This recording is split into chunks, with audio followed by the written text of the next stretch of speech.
पापा दिशा देशी बरा जाने खोजिहा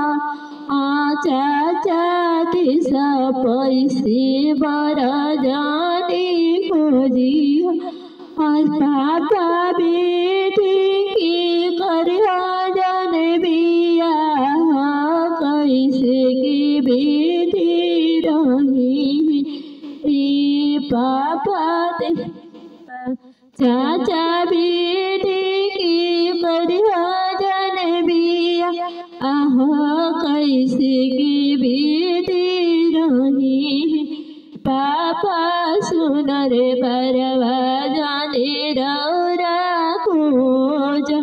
पापा सुन रे बरवा जाने रौरा खोज पापा जाने खोज में पढ़ाला पानी इता दहेजा बड़ी लगी है पापा जाने खोज पढ़ाला पानी इता तिलक बड़ी लगी है बेटी बना पैसी बरा नहीं मिले बेटी पैसी बरा नहीं मिलाल बेटी कहीं बरावा सुंदर से हो बरा पढ़ बेटी कहीं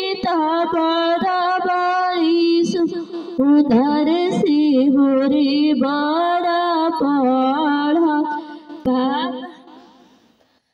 पापा जाने दी दान दहेजा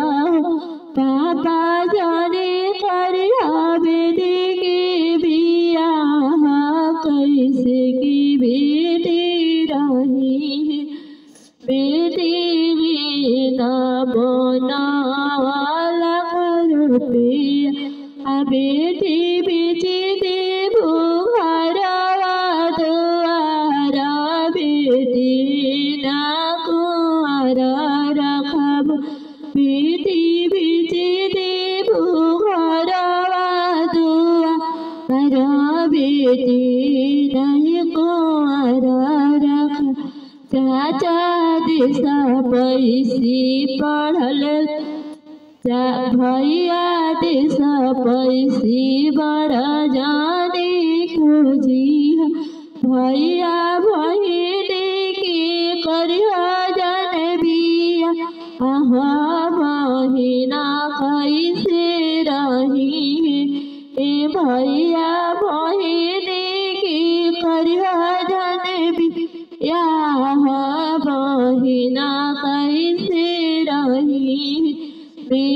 बहिनी दिशा पैसी बरा नहीं मिलाल बहिनी दिशा पैसी बरा नहीं मिलाल भैया सुन रे बरवा जाने रौरा खोज भैया लगी जाए ना लगती आँखा कहाँ से रौरा बहिनी बेची देवो घरवा द्वारा बहिनी खोजी दे